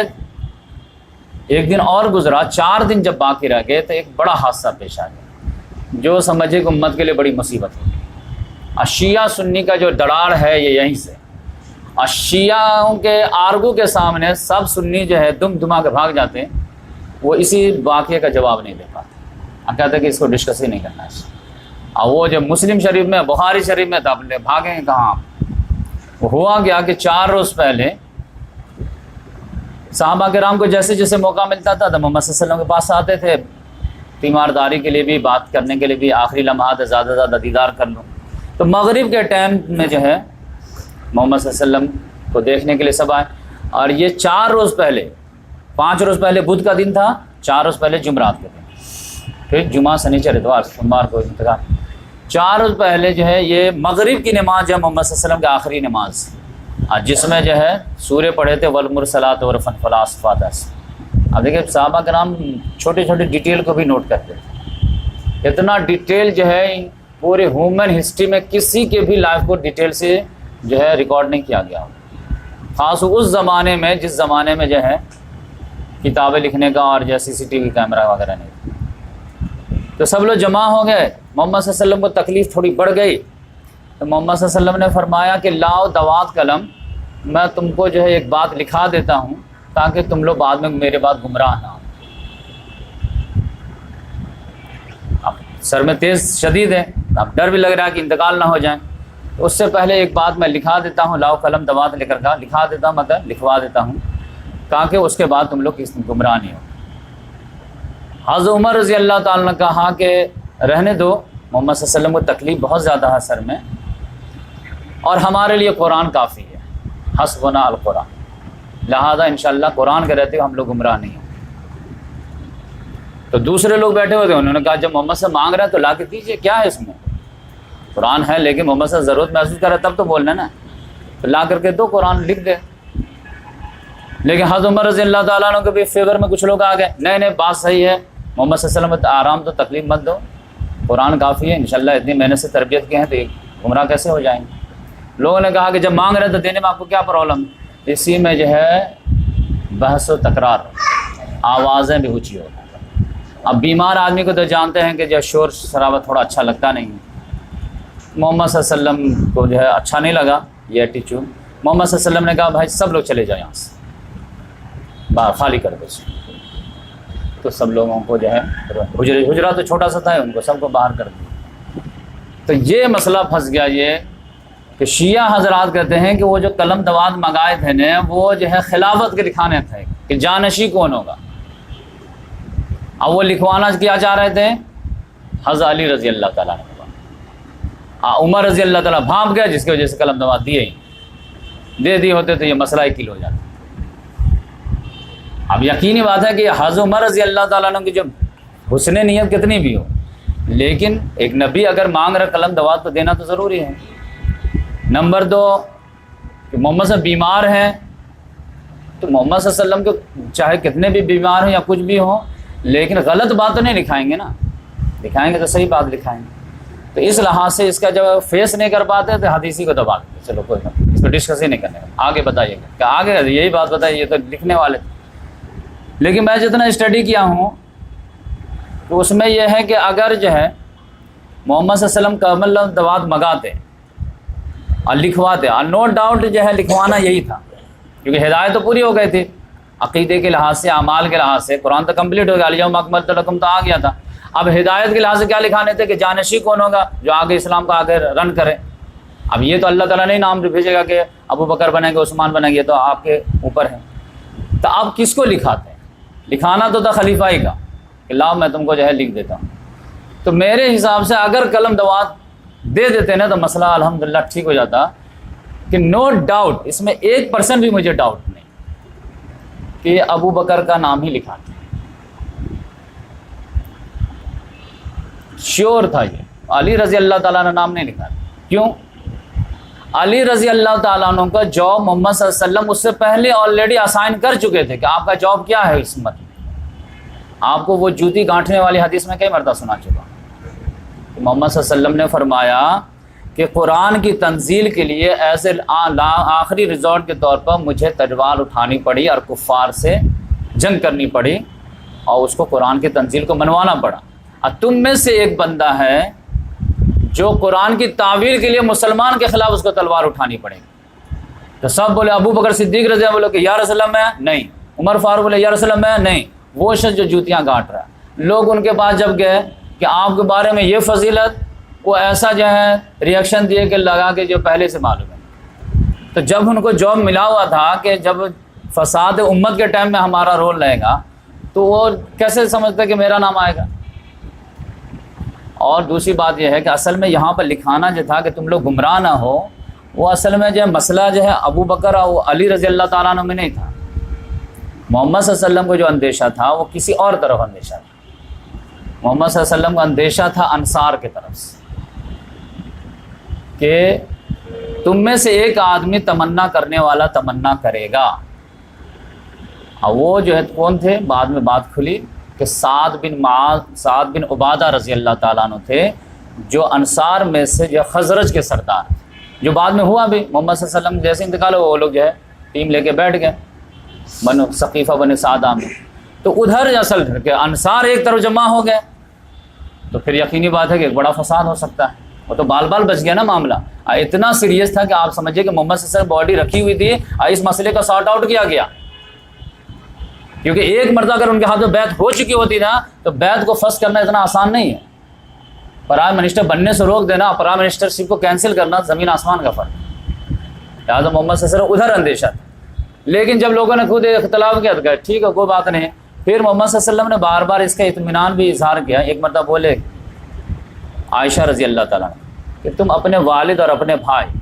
یعنی ابو بکر اور عبد الرحمن بن ابو بکر کو تھوڑا بلاؤ، میں چاہتا ہوں کہ کچھ لکھوا دو۔ پھر بولے جانے دو، مجھے نہیں لگتا ہے کہ تمام مسلمان اور اللہ تعالیٰ ابو بکر کے علاوہ کسی پہ جو ہے جمع ہو، یعنی اتنی تربیت ہو گئی ہے اور خود جو ابو بکر صدیق رضی اللہ تعالیٰ عنہ کی یہ پوزیشن ابھر کے آ گئی ہے کہ ان کے ہوتے ہوئے کوئی خلیفہ بننے اور لوگ ان کو ایکسیپٹ کر لیں پاسبل نہیں، زیادہ اب لکھوانے کی ضرورت نہیں ہے۔ تو بار بار انڈیکیشن بھی دے دی، تو وہاں پر اگر وہ قلم دباد آ گئے ہوتے نا تو مسئلہ بھی حل ہو جاتا، وہ ابو بکر صدیقی رضی اللہ تعالیٰ عنہ کا نام لکھا دیا ہوتا۔ تو اس لحاظ سے جو ہے یہ مسئلہ آیا، لیکن تو پھر بعد میں کتنا بھی کچھ ہوا محمد صلی اللہ علیہ وسلم نے کہا ٹھیک ہے جانے تو جو مسئلہ ہو گیا، کچھ نصیحت کرنا کر دیجئے، تو چلو نصیحت کر دیتے ہیں۔ تو منہ سے نصیحت کر دیے، 3 نصیحت کی، صحابی کو 2 یاد تھی 1 یاد تھی، بھول گئے، چلو کوئی بات نہیں جو بھول گئے جانے دیجیے۔ 2 جو نصیحت تھی وہ بولے کہ جزیرۃ العرب سے تمام مشرکین کو پاک کر دو میرے جانے کے بعد، جب موقع ملے سچویشن الاؤ کرے تو پورے جزیرے نما عرب میں کوئی بھی مشرکین نظر نہیں آنے چاہیے، لا اکراہ فی الدین یہاں پر اپلائی نہیں ہو، کیونکہ بعثت خصوصی ہمارا ادھر ہوا ہے، اور اگر وہ لوگ جو ہے ہم کو نہیں ایکسیپٹ کریں گے اور ان کے لینگویج میں رسول کلام لے کر کے آیا ہے تو پھر ان کے پاس آپشن نہیں، ان پہ عذاب آئے گا، تو ان کو پاک ہونا پڑے گا۔ اور نمبر 2 وفود کی جیسے ہم رسپیکٹ کرتے ہیں ویلکم کرتے ہیں ویسے تم لوگ بھی کیا کرنا، اور تیسری بات ان کو یاد نہیں رہی، کوئی بات نہیں۔ تو اس طرح سے جو ہے چوتھا دن ہوا، لیکن چوتھا دن کیا ہوا، ایک مسئلہ اور آیا۔ عشاء کا ٹائم جو ہے مغرب کی تو نماز پڑھا دیے تھے، عشاء کے ٹائم میں یہ معاملہ ہوا، محمد صلی اللہ علیہ وسلم کے سر میں درد تو بڑھ ہی رہا تھا، وہ اور یہ حادثہ پیش آ گیا، حادثہ پیش آنے کے بعد جو ہے وہ مسئلہ اور بھی یہ ہو گیا۔ تو اس میں محمد صلی اللہ علیہ وسلم نے حضرت عائشہ رضی اللہ تعالیٰ عنہ سے پوچھے کہ کیا مسلمان جو ہیں جو صحابہ کرام ہیں مسجد نبی میں جو بیٹھے ہوئے ہیں وہ لوگ عشاء کی نماز ادا کر لیے؟ تو انہوں نے کہا نہیں، آپ کا انتظار کریں۔ تو محمد صلی اللہ علیہ وسلم نے کہا ٹھیک ہے پانی لاؤ میرے اوپر ڈالو، تھوڑا میں غسل کر لو فریش ہو جاؤں تو میں جاتا ہوں نماز پڑھا دیتا ہوں۔ تو پانی جب ڈالا گیا فریش ہوئے، لیکن جیسے اٹھنے لگے کہ غشی آ گئی، تو پھر پانی انہیں کا چھڑکا اڑکا دیا گیا، پھر ہوش آیا تو پھر وہی سوال کیا کہ مسلمان نماز پڑھ لیے؟ بولے نہیں آپ کا انتظار کر رہے ہیں۔ تو بولے پھر پانی ڈالو مجھ کو تھوڑا میں فریش ہو جاؤں۔ پھر پانی ڈالا گیا، پھر کھڑے ہوئے، پھر غشی آ گئی، پھر جو ہے پانی انہیں کا چھڑکاؤ دے کر کے ہوش نہ آئے تو ہوش آتے، پھر یہی سوال کیا کہ کیا مسلمان نماز ادا کر لیے؟ بولے نہیں یا رسول اللہ، آپ کا انتظار ہو رہا ہے۔ 3 مرتبہ ایسا ہوا کہ چوتھے مرتبہ محمد صلی اللہ علیہ وسلم نے کہا کہ ابو بکر کو بولو نماز پڑھا لے۔ اب دیکھیں یہاں سے جو ہے دے دی اشارہ، مغرب میں یہ ہوا ہے، عشاء میں بڑھا دیا۔ اب لیکن جو مسئلہ کیا ہے کہ حضرت عائشہ رضی اللہ تعالیٰ عنہ کہنے لگے یا رسول اللہ ابو بکر کو مت بولیے، ابو کو مت بولیے، کیونکہ وہ بہت رقیق القلب انسان ہیں، بہت سافٹ ہیں، وہ آپ کے مسئلے پہ کھڑے ہوں گے تو وہ تو قرت ہی نہیں کر پائیں گے رونے کی وجہ سے، آواز پیچھے جائے گی ہی نہیں۔ کسی تھوڑا سا جب بولڈ انسان کو بولیے۔ محمد صلی اللہ علیہ وسلم نے کہا ابو بکر کو بولو نماز پڑھو۔ پھر انہوں نے کہا یا رسول اللہ ان کے جو ہے نیچر جانتے ہیں آپ، وہ تو پڑھا ہی نہیں پائیں گے، تو ہچکیاں بن جائیں گی، یہ ہو جائیں گے۔ محمد صلی اللہ علیہ وسلم نے کہا ابو بکر کو بولو نماز پڑھو۔ پھر انہوں نے کہا تم لوگ بھی سمجھا اپنے سوتن وغیرہ جو تھی کہ تم بھی آپ بتاؤ کہ میں جو بات بولے اس میں دم ہے کہ نہیں؟ ہاں یا رسول اللہ دم تو ہے، وہ نہیں پڑھا پائیں گے دوسرے۔ محمد صلی اللہ علیہ وسلم 4 مرتبہ وہ لوگ جو ہے بات کو کاٹی تو غصے میں ان کننا صواحب یوسف مرو ابا بکر بالصلاۃ، تم لوگ یوسف والی جاؤ، بولو ابو بکر کو بندوں کو نماز پڑھائیں، لوگوں کو نماز پڑھائیں۔ اب یوسف والیاں کیا ہو مطلب کہ یوسف والیاں جو تھی زلیخا کی سہیلیاں، وہ بول رہی تھی کچھ، اب بولنا چاہ رہی تھی کچھ، تو یہاں بھی محمد صلی اللہ علیہ وسلم بول دیا کہ یہ سافٹ کا جو بہانہ بنا رہے ہو تم، اب آپ کی بچاؤ کر رہی ہو، تو میں سمجھ رہا ہوں کہ تم کیوں بچاؤ کر رہی ہو۔ اصل مسئلہ کیا تھا کہ وہ یہ چاہ رہے تھے کہ اگر محمد صلی اللہ علیہ وسلم کا اسی جو ہے مرض میں انتقال ہو گیا اور ان کی جگہ پہ ہمارے ابو کھڑے ہو گئے تو پھر یہ بدشگونی ہمارے کھاتے ابو کے کھاتے میں نہ آ جائے، تو اس سے بچنے کے لیے کہتے کہ کسی اور کو بول دیجیے۔ محمد صلی اللہ علیہ وسلم نے کہا تم نہیں سمجھ پاؤ گی، تم جو ہے ان کو بولو وہ جو ہے نماز پڑھائیں۔ تو اب یقینی بات ہے، اب یہاں پہ تو شوہر بیوی میں تو رہتا ہے کہ ریلیکسیشن اتنا رہتا ہے کہ آپ آرگو کر سکتے، لیکن جب آرڈر دے دیے تھوڑے سختی سے تب یقینی بات ان کو پڑھایا گیا۔ تو ابو بکر صدیق رضی اللہ تعالیٰ عنہ نماز پڑھائے اور اس کے بعد جو ہے سب لوگ گھر چلے گئے۔ اب 2 روز جب باقی تھا تو ایک واقعہ پیش آیا۔ ظہر کی نماز جو ہے ابو بکر صدیق رضی اللہ تعالیٰ عنہ پڑھا رہے تھے، محمد صلی اللہ علیہ وسلم کو تھوڑا سا جو ہے سکون ملا، سر درد تھوڑا کم ہوا، تو 2 آدمی کے سہارے جو ہے محمد صلی اللہ علیہ وسلم کا لے چلو مجھے مسجد نبوی میں۔ تو جیسے ہی دیکھے اب حجرہ تو سامنے ہی تھا قبلے جیسے آتے دیکھے ابو بکر صدیق رضی فوراً پیچھے ہٹ گئے، پیچھے محمد صلی اللہ علیہ وسلم نے رکے رہو وہیں پہ، تو جب آرڈر ملا تو وہیں پہ رکے رہے، لیکن محمد صلی اللہ علیہ وسلم آئے اور جو لے کر کے آ رہا تھا ان کو بولے کہ مجھے ابو بکر کے بائیں سائڈ میں لیفٹ سائڈ میں بیٹھا دو، تو وہ لیفٹ سائڈ میں بیٹھ گئے۔ اب یہ ہے کہ ابو بکر صدیق رضی اللہ تعالیٰ عنہ پشوپیش میں پڑ گئے، امام میں ہوں لیکن امام الانبیاء کے رہتے ہوئے میں کیسے امامت کر سکتا ہوں، تو انہوں نے بیچ کا راستہ نکالا، وہ سائلنٹ ہو گئے، سائلنٹ نماز تو تھی ظہر کی، چپکے سے محمد صلی اللہ علیہ وسلم کے اقتداء وہ یہ جو ہے فالو وہ کرنے لگے اور سارے صحابہ کرام ابو بکر کو فالو کرنے لگے۔ یعنی محمد صلی اللہ علیہ وسلم بولتے تھے سمیع اللہ لمن حمدہ، یہ ربنا لک الحمد، تو پھر ان کے ربنا لک الحمد، اللہ اکبر اللہ اکبر اللہ اکبر، یعنی یہ تقریباً مکبر بن گئے اور محمد صلی اللہ علیہ وسلم امام بن گئے۔ تو اس طرح سے جو ہے وہ آپ سنتے ہوں گے نا، محمد صلی اللہ علیہ وسلم بیچ میں آئے تھے 2 آدمی کے سہارے سے، تو یہی واقعہ پیش آیا۔ تو اس محمد صلی اللہ علیہ وسلم جو ہے پوری لائف میں کسی کے پیچھے نماز نہیں پڑھے، سوائے ایک صحابی ہے جو لکی بن، جن کی قیادت میں محمد صلی اللہ علیہ وسلم نماز پڑھا امامت، وہ ہے عبد الرحمن بن عوف غزوہ تبوک کے موقع سے، باقی اور کسی کے جو ہے یہ نہیں۔ تو اس لحاظ سے 2 روز پہلے یہ معاملہ ہوا، پھر ایک روز جو باقی رہ گیا تو محمد صلی اللہ علیہ وسلم جو ہے جتنے بھی غلام تھے سب کو آزاد کر دیا، فری کر دیا، 7 دینار تھے اس کو بھی صدقہ کر دیا، جتنے ہتھیار تھے سب مسلمانوں کے بیت المال میں جمع کرا دیا۔ ایک زرہ بچ گیا تھا، وہ ایک یہودی کے یہاں جو ہے 75 کلو جو کے وزن میں رہن کے طور پر رکھا ہوا تھا، سیکورٹی کے طور پر، تو مسلمانوں کے حوالے کر دیا کہ تم وہ دے دینا، چھڑا لینا وہ تمہارا۔ یہاں تک کہ پورا گھر جو ہے ایک دم کلیئر کر دیا، کچھ نہیں، یہاں تک اب رات میں جو ہے چراغ جلانے کے لیے جو تیل کی ضرورت ہوگی نا تو وہ بھی پڑوس سے ادھار مانگ کے آیا، کچھ نہیں، جو بھی تھا سب دان کر دیے، یہ کر گئے، چراغ ادھار مانگ کے لے کر گئے۔ تو اس طرح سے جو ہے آخری دن صبح جب ہوئی ہے، جو فجر کی نماز آخری نماز ہے محمد صلی اللہ علیہ وسلم کے لائف میں صحابہ کرام، تو آپ جانتے ہیں کہ ابو بکر صدیق رضی اللہ تعالیٰ عنہ پڑھا رہے تھے، آخری ایام چل رہے تھے، مسلمانوں کی تعداد بھی بہت زیادہ ہو چکی تھی، تو جب صف بندھی ابو بکر صدیق رضی اللہ تعالیٰ عنہ آگے آئے، قرأت شروع کیے، محمد صلی اللہ علیہ وسلم کو تھوڑا سا جو ہے تکلیف میں آرام ہوا کہ فوراً حجر عائشہ میں جو ہے گیٹ کے سامنے کھڑے ہو گئے، اور پردہ کا تھوڑا سا ایسے چٹائی کے پردہ کھجور کے بنے اس کو تھوڑا کیے تو کھر کھر کی آواز آ گئی، تو سب کے کہا اچھا ہے۔ محمد صلی اللہ علیہ وسلم دیکھے تو وہ 23 سال کا فروٹ نظر آیا کہ کہاں شرک میں پورے ملوث تھے، کہاں اب توحید کے لیے سجدہ کرنے کے لیے تیار ہیں۔ ایک اللہ تعالیٰ کی یہ سمجھے کہ یہ عابد نہیں ہے بلکہ اسٹینڈنگ آرمی ہے، یہ جنود اللہ ہے، یہ حزب اللہ ہے، یہ اللہ کے لیے جھکنے کے لیے بھی تیار ہے تو باطل کے سامنے اڑنے کے لیے بھی تیار ہے، اتنی اسٹینڈنگ آرمی میں بنایا۔ تو دل باغ باغ ہو گیا،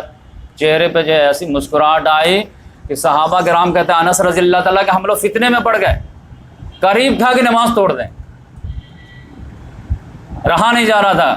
اب یقینی بات ہے نماز میں آپ ایک جھلک تو دیکھ سکتے ہیں لیکن غور سے تو نہیں دیکھ سکتے نا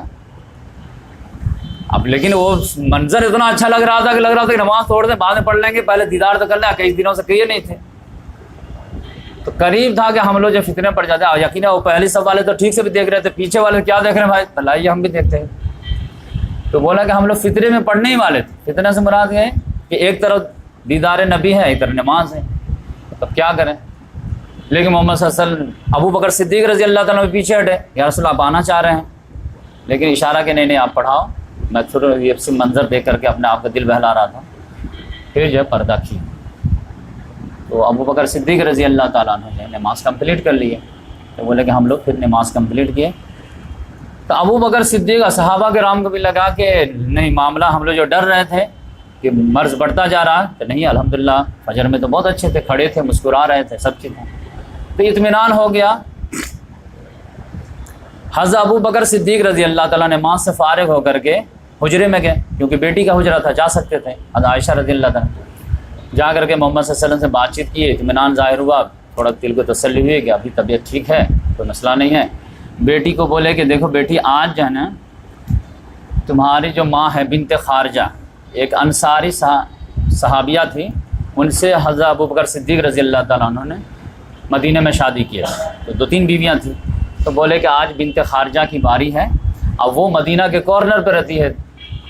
تو آج ان کی باری ہے تو میں وہاں جا رہا ہوں، اور ادھر کوئی اندیشہ بھی نہیں، ابھی طبیعت ٹھیک ہے، تو میں جو ہے سودا سلوک وہاں دے کر کے میں آ جاؤں گا۔ تو اس وجہ سے آپ دیکھیں گے کہ آخری لمحات میں ابوبکر نہیں ملیں گے، وہ بعد میں نظر آئیں گے،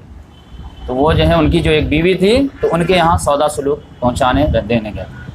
ادھر اطمینان تھا کہ طبیعت ٹھیک ہے، کوئی مسئلہ ہی نہیں ہے، تو وہ وہاں چلے گئے دم مدینہ کے دیہات میں۔ اب ادھر جو ہے سمجھے کہ 9-10 بجے انتقال کا معاملہ ہوا ہے، تو محمد صلی اللہ علیہ وسلم نے حضرت فاطمہ رضی اللہ تعالیٰ عنہ کو بلوائے تو ان سے جو ہے کان میں ایک بات بولے، تو کان میں بات بولے تو رونے لگی ایک دم، تو محمد صلی اللہ علیہ وسلم کے دل پہ جو ہے یہ ہو گیا، غمگین ہو گیا، تو پھر بولا، پھر کان میں ایک بات بولے تو مسکرانے لگی۔ اب ساری بیویاں دیکھ رہے ہیں کہ باپ بیٹی میں کیا چل رہا۔ حضرت عائشہ رضی اللہ پوچھی بھی کہ کیا بتائے تھے تم؟ ایک مرتبہ ہنس دی، ایک مرتبہ جو ہے رونے لگی، بولے نہیں یہ ہم باپ بیٹی میں راز ہے، یہ نہیں بتائیں گے۔ بعد میں جب انتقال کے بعد پوچھے کہ اب تو جو ہے میں بھی ماں ہوں، درجے میں تو ہوں میں، تو اب تم کو بتانے پڑے گا وہ کیا تھی؟ بولے آپ بتانے میں کوئی پرابلم ہے نا، میں بتا دیتی ہوں۔ وہ بات یہ تھی کہ جب مجھ سے جو ہے فرسٹ مرتبہ سرگوشی کیا نا، تو بولے کہ بیٹی تم کو میں اچھا دکھ رہا ہوں، لیکن یہ ہے کہ اسی مرض میں میری وفات ہوگی، تو میں رونے لگی تھا۔ لیکن پھر مجھے جو ہے بولے کہ ادھر آؤ، کیا تم اس بات کو خوش نہیں ہو کہ تم جنتی عورتوں کی، نوجوان عورتوں کی سردار ہوگی؟ آج تم میرے اہل بیت میں سے سب سے پہلے مجھ سے آ کے ملو گی۔ لہٰذا یہ بہت بڑی پیشن گوئی کر دی، اور آپ جانتے ہیں کہ 6 مہینے کے بعد حضرت فاطمہ رضی اللہ تعالیٰ انتقال ہو گیا، تو اس پہ میں جو ہے مسکرا دی، جنتی نوجوان عورتوں کی میں سردار کی بشارت مل گئی۔ پھر حضرت حسن حسین کو بلائے، ان کو چومے، ان کے بارے میں خیر کی نصیحت کیے، پھر تمام بیویوں کو بلائے، ان کو بھی واعظ و نصیحت کیے، انصار یہ جو صحابہ کرام تھے ان کو بھی کامن نصیحت میں جو ہے خاص طور سے بار بار ایک ہی لفظ بولے، الصلاۃ الصلاۃ وما ملکت ایمان، نماز نماز اور تمہارے ماتحت غلام باندی جو بھی ہیں ان کے ساتھ حسن سلوک کرنا، نماز کی پابندی کرنا۔ پھر بار بار یہ کرنے کے بعد جو ہے محمد صلی اللہ علیہ وسلم کو جو ہے چاشت کے وقت جو ہے چاشت کے بعد وقت کے بعد کی بات جو ہے محمد صلی اللہ علیہ وسلم کی طبیعت بگڑنی شروع ہوئی، نزاع کا عالم جو ہے سمجھے کہ ایک طرح سے شروع ہوا۔ تو حضرت عائشہ رضی اللہ تعالیٰ عنہ کہتی ہیں کہ میں لکی عورت ہوں کہ میری باری میں میرے گھر میں میرے سینے سے ٹیک لگائے ہوئے محمد صلی اللہ علیہ وسلم کی روح پرواز۔ تو وہ کیا تھا؟ انہوں نے کہا کہ جیسے محمد صلی اللہ علیہ وسلم کو تکلیف جو ہے زیادہ بڑھ گئی تو میں جو ہے اپنے سینے اور ٹھوڈی کے بیچ میں محمد صلی اللہ علیہ وسلم کو جو ہے لٹا دی، اور عام ان کا معمول تھا کہ معوذتین پڑھتی تھیں اور جو دعا محمد صلی اللہ علیہ وسلم سکھائے تھے وہ بھی پڑھتی تھی، اور محمد صلی اللہ علیہ وسلم خود ہی ہاتھ پہ پھونک کر کے اب بدن میں پھیر دیا کرتی، یہ سب بھی کی سر۔ لیکن ان کے بعد جو ہے انہوں نے کہا کہ ایک اور بھی میری خوش نصیبی ہوئی کہ آخری لمحے میں اللہ تعالیٰ نے میرا جو ہے لعاب ہے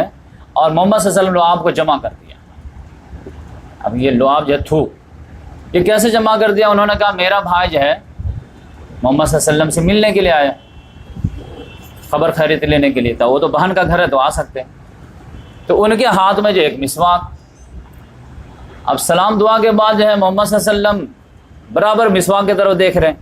لیکن اب نقاہت اتنی آگے تھی کہ بول نہیں پا رہے۔ تو حضرت عائشہ رضی اللہ تعالیٰ نے کہا کہ یا رسول اللہ مسواک آپ کو چاہیے؟ تو سر سے اشارہ کیا ہاں، تو لے لوں میں؟ ہاں لے لوں۔ تو لے کر کے جو ہے دیے محمد صلی اللہ علیہ وسلم، محمد صلی اللہ علیہ وسلم منہ میں ڈالے، لیکن اب اتنی کمزوری آ گئی تھی کہ وہ مسواک کہاں سے چبانا تھا، ایک منہ سے ٹرائی کیے نہیں ہوا، تو حضرت عائشہ رضی اللہ عنہ کہا کہ میں آپ کے لیے چبا دوں؟ اور ہاں چبا دوں۔ تو پھر انہوں نے اس کو چبایا، تو اب محمد صلی اللہ علیہ وسلم منہ میں تو پہلے جا چکا تھا، تو پھر حضرت عائشہ رضی اللہ تعالیٰ عنہ کے منہ میں آیا، وہ چبا دی، پھر محمد صلی اللہ علیہ وسلم کو دی، تو دونوں کا تھوک مبارک جو ہے مل گئی۔ پھر جو ہے محمد صلی اللہ علیہ وسلم اچھی طرح جو ہے برن سمجھے مسواک کیے، پھر پانی کا پیالہ رکھا ہوا تھا، کلی وغیرہ کیے، پھر تکلیف بڑھتی گئی اور محمد صلی اللہ علیہ وسلم دونوں ہاتھ سے جو ہے پانی پیالہ لیتے تھے اور چہرے پہ ملتے جاتے تھے۔ اس کے بعد جو ہے یہ منظر دیکھ کر کے جو ہے حضرت فاطمہ تڑپ گئی کہ ہائے ابا جان کی آفت مصیبت۔ محمد صلی اللہ علیہ وسلم نے کہا لیس علی ابیک کربن بعد الیوم، تمہارے والد پر آج کے بعد کوئی تکلیف نہیں ہوگی، لیکن آج کی تکلیف تو جھیلنی ہے۔ اور ایک جملہ برابر جو ہے بولتے رہتے تھے، لا الہ الا اللہ انا للموت سکرات، کہ اللہ کے علاوہ کوئی الہ نہیں ہے لیکن موت کے لیے تو سختی ہے۔ تو وہ تو ہر کو کل نفس ذائقۃ الموت، ہر ایک کو جو ہے موت کا ٹیسٹ تو چکھنا ہی ہے، لہٰذا مجھ کو بھی چکھنا ہے، تو موت کے لیے سختی ہے، موت کے لیے سختی ہے۔ پھر حضرت عائشہ رضی اللہ کہتے ہیں کہ میرے جو ہے اس پہ جو ہے سینے اور جو ٹھڈی کے درمیان جو ہے محمد صلی اللہ علیہ وسلم کا سر میں رکھے ہوئے تھی تاکہ تھوڑا سا آرام ملے۔ اتنے ہی میں جو ہے گھر گھراہٹ کی آواز ہے اور کچھ لب جو ہے کچھ بولنا شروع کی، اور ہاتھ جو ہے ایک دم سیدھا اٹھا دیے اور نگاہ جو ہے آسمان چھت کی طرف۔ تو میں بہت کان لگا کے سنی کہ کیا پڑھ رہے ہیں، تو پڑھ رہے تھے انعم اللہ علیہم من النبیین والصدیقین والشہداء والصالحین، یعنی ہمیں جگہ دیجیے اللہ تعالیٰ انبیاء کے ساتھ، صدیقین کے ساتھ، شہداء کے ساتھ، صالحین کے ساتھ۔ پھر فرمان میں کان لگائے تو پڑھ رہے تھے اللہم اغفر لی، اللہ تعالیٰ مجھے معاف کر، ورحمنی مجھ پر رحم کر، والحقنی بالرفیق الاعلیٰ، اب مجھے شامل کر دے رفیق اعلیٰ۔ تو 3 مرتبہ یہ جملہ دیا، بل الرفیق الاعلیٰ، بل الرفیق الاعلیٰ، بل الرفیق الاعلیٰ، اور ہاتھ اوپر تھا اور ہاتھ نیچے۔ تو یہ بل الرفیق الاعلیٰ جو ہے عام طور سے نہیں سمجھ پاتے کیا ہے مسئلہ۔ سب سے اعلیٰ دوست، یہ اصل میں اللہ تعالیٰ کی ایک سنت ہے، کل نفس ذائقۃ الموت، جیسے اٹل سنت ہے کہ ہر نفس کو موت کا مزہ چکھنا ہے، تو نبی کو بھی چکھنا ہے، تبھی تو اللہ اور ان بندے میں ڈفرینس ہوگا۔ اللہ لا الہ الا هو الحی القیوم، الحی تو اللہ ہے، بقیہ تو سب بندہ ہے۔ لیکن اللہ تعالیٰ کی ایک سنت یہ ہے کہ نبی کو موت سے پہلے اللہ تعالیٰ آپشن دیتا ہے کہ آپ چاہیں تو ہم جو آپ کے لیے جنت میں آپ کے لیے انعامات وغیرہ نعمتیں رکھیں یہاں آ جائیں، یہاں لطف اندوز ہوں، اور چاہیں تو آپ کی لائف کو جو ہے ہم دراز کر دیں، اور کتنا دراز کر دیں؟ جتنے آپ کی امت کی عمر ہے۔ تو اگر محمد صلی اللہ علیہ وسلم کو جو 2 آپشن آیا تھا، تو اگر وہ چاہتے تو قیامت تک کے لیے دراز ہو سکتی تھی۔ یہی موسیٰ علیہ السلام کے ساتھ ہوا تھا نا، کہ ملک الموت جو آیا تھا تو انہوں نے کہا کہ آپ نکالیے اپنی جان، تھوڑا رسپیکٹ کے طور پہ بولا، ورنہ تو ملک الموت تو خود ہی سے زبردستی نکال لیتے، نکالیے اپنی جان۔ ان کا اچھا میری جان لوگ، ایک گھسا مارے آنکھیں پھوڑ دیجیے۔ ملک الموت گئے، یہ بخاری شریف مسلم شریف، محمد اللہ تعالیٰ کے پاس گئے، ملک الموت کے کس کے پاس آپ بھیج دیے؟ تو مرنا ہی نہیں چاہتا تھا کہ آنکھ پھوڑ دیا، میری جو آنکھ دیجیے مجھے پہلے۔ اللہ تعالیٰ ٹھیک ہے آنکھ لے لو۔ بولے کیا بول رہا؟ نہیں چاہ رہا موت کا؟ نہیں۔ تو کہو جا کر کے کہ ایک بیل پہ ہاتھ رکھے، اور جتنے ہاتھ میں بال آئے نا،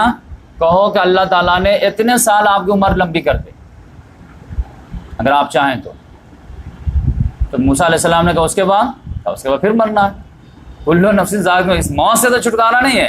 بس ڈیلے ہو سکتا ہے، پسپونڈ ہو سکتا ہے، کیا نہیں پھر تو ابھی لے چلو۔ تو ہر نبی کے ساتھ اللہ تعالیٰ یہ کرتا ہے کہ ہر کو جو ہے یہ آپشن اللہ تعالیٰ دیتا ہے۔ تو آپ دیکھیں کب سے آپشن آ رہا ہے، محمد صاحب اور نہیں دے رہے نا، ایک بندے کو اختیار دیا جائے گا، ایک بندے کو جو ہے قاصد آئے گا پوچھنے کے لیے کیا کرنا آپ کو، آپ آپشن استعمال کیجیے۔ تو یہاں پر بھی آخری لمحے میں بھی اللہ تعالیٰ نے آپشن دیا، دنیا یا آخرت، میں یا دنیا، بل رفیق الاعلیٰ۔ محمد صلی اللہ علیہ وسلم خلیل کس کو بنائے؟ اللہ تعالیٰ، نہیں آپ، اللہ ہم آپ کے پاس آنا چاہتے ہیں۔ تو ابو بکر صدیق رضی اللہ تعالیٰ اپنا تجربہ جو شیئر کرتے ہیں کہ ہم سمجھ گئے تھے کہ اب ہم لوگوں کو جو ہے محمد صلی اللہ علیہ وسلم ترجیح نہیں دیں گے، آپشن آ جائے گا نا تو ادھر ہی وہی آپشن استعمال کریں، کیونکہ ہم سے ٹھیک ہے محبت ہے، بیویوں سے محبت ہے، لیکن جتنے اللہ تعالیٰ سے محبت ہے اتنے تو کسی سے نہیں ہے،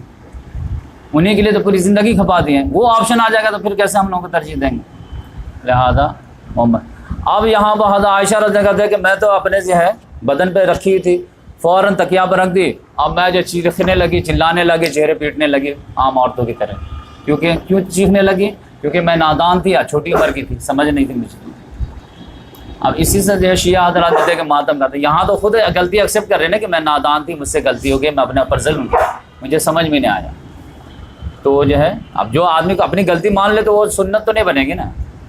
وہ تو نادانی میں ہو گئے، جذبات میں۔ آپ جانتے ہیں کہ یہ خبر جیسے آؤٹ ہوئی ہے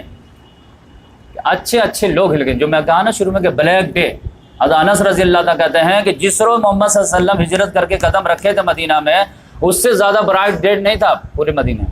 لیکن جس آنکھ بند کیے اس روز جو ہے طوفان، اچھے لوگوں کی زبانیں گنگ ہو گئی۔ علی رضی اللہ تعالیٰ فاطمہ کے گھر میں روپوش ہو گئے،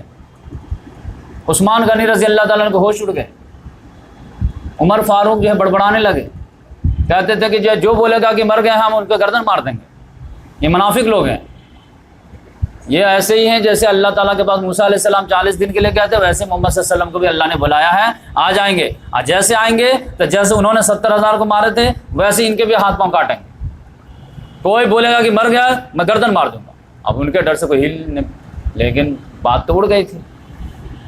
وہ تو ابو بکر صدیق رضی اللہ تعالیٰ عنہ تھے، جب ان تک خبر پہنچی وہ تو گھوڑے پہ دوڑے آئے، پھر دیکھے پورا ہنگامہ ہے، کنفیوژن ہے، پہلا تجربہ تھا، انتقال کیے ہیں نہیں کیے ہیں، کیا معاملہ ہے نہیں مانا، اہل بیت کا کچھ ڈیسیزن تھا، ان کا کچھ ڈیسیزن تھا، محبت میں سب لوگ جو ہے یہ تھے۔ تب وہ آئے ہیں، دیکھے ایک دم ہنگامہ ہے مسجد نبی میں، لیکن وہ کسی کو ٹچ نہیں کیا، ڈائریکٹ جو اندر چلے گئے، جا سکتے تھے کیونکہ ابھی بیٹی کا تھا۔ گئے ہیں محمد صلی اللہ علیہ وسلم کو جب تک جو ہے یمنی دھاری دار جو چادر تھی اس سے جو ہے ڈھانپ دیا گیا تھا، وہ پردہ ہٹائے ہیں، محمد صلی اللہ علیہ وسلم کو دیکھے ہیں تو فوراً جو ہے پیشانی کو بوسہ دیے ہیں، اب بولے ہیں کہ لا یجمع اللہ علیک موتتین، اللہ تعالیٰ آپ پر دو موتیں جمع نہیں کرے گا۔ فاما الموتۃ الاولی، جو آپ کی پہلی موت تھی جو ہر ایک کی مقدر ہے، تو فقط مدت آپ انتقال کر چکے اور ڈھانک دو، اور اس کے بعد جو ہے باہر آئے۔ اب آپ دیکھ تو دیکھے کہ سب لوگ افراتفری ہے، کوئی ادھر ہے، کوئی اپنے 4 آدمی بات کر رہا ہے، کوئی 5 آدمی بات کر رہا ہے۔ ممبر پہ چڑھے، بولے عمر، اب انہی سے مسئلہ تھا، وہ تلوار ننگی تلوار لے کر کے ناچ رہے تھے، اجلس یا عمر بیٹھ جا، وہ بیٹھنے کے لیے تیار ہی نہیں، ہم غصے میں کیسے بول، لیکن وہ کہے کہ اچھا لوگ ادھر یا یہ الناس ادھر، تو حضرت عمر رضی اللہ تعالیٰ عنہ کو سب چھوڑ کر کے ان کے پاس آ گئے۔ اب ان کے بعد جو ہے انہوں نے جو ہے پہلے اللہ تعالیٰ کا حمد و ثنا جو تقریر کے شروع میں ہوتا ہے، نعمت و نصلی علیہ، یہ سب بولنے کے بعد اما بعد، پھر ان کے بعد کہا ہے